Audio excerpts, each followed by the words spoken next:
Totoo nga kaya na ang high flyer na itong si Tyrus Hill ay lilipat na dito sa Barangay Ginebra?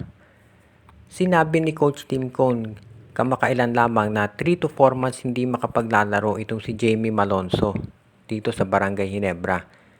Siyempre malaking dagok yan dahil alam natin kung ano ang kayang gawin ni Malonzo at ngayon mamimiss nila yan dahil numipis yung front court ng Ginebra. Totoo nandiyan si Isaac Go.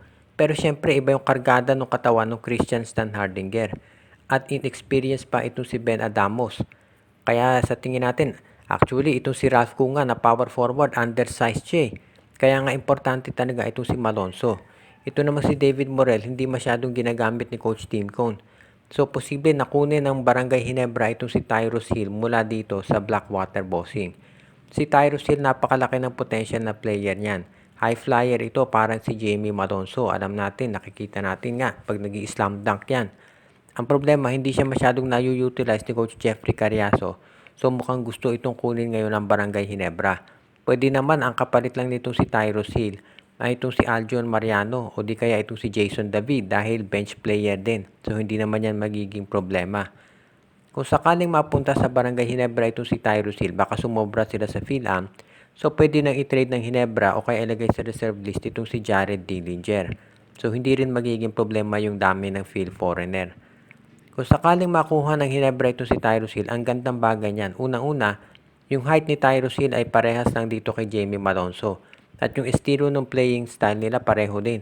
So habang wala si Malonzo, pwedeng-pwede si Tyrus Hill ang gamitin ni Coach Tim Cone bilang power forward.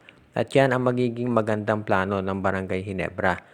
Dahil kung sakaling si Tyrus Hill mapunta sa kanila, pwedeng-pwede na itong si Isaac Go sa starting center nila at itong si Tyrus Hill sa power forward. Backup center si Japet Aguilar at sa power forward naman si Ralph Koo at si Ben Adamos. Siyempre sa small forward nandiyan si Justin Brownlee at itong si Jeremiah Gray. Yung backcourt, alam natin kumpleto yan, walang problema Ginebra. Kaya malaking bagay kung makuha talaga nila itong si Tyrus Hill. At alam natin na ito si Tyrus Hill mas magaling na defensive player kaysa kay David Morel. Kaya iyan pa siguro isang dahilan kung ba't siya gustong makuha ni Coach Tim Cone. At dahil nga hindi nagagamit masyado si Tyrus Hill, mababa ang trade value nito kaya madali itong makukuha ng Ginebra na hindi nagpapalit ng mga starting lineup nila. Kaya sa tingin ko magiging magandang addition itong si Tyrus Hill dito sa Barangay Ginebra habang itong si Jamie Malonzo ay nagpapahinga pa dahil doon sa kanyang injury. Kaya dapat lang talaga nakunin ng Ginebra itong si Tyrus Hill dahil magiging magandang addition yan dito sa kanilang lineup para sa mga darating pa na mga season.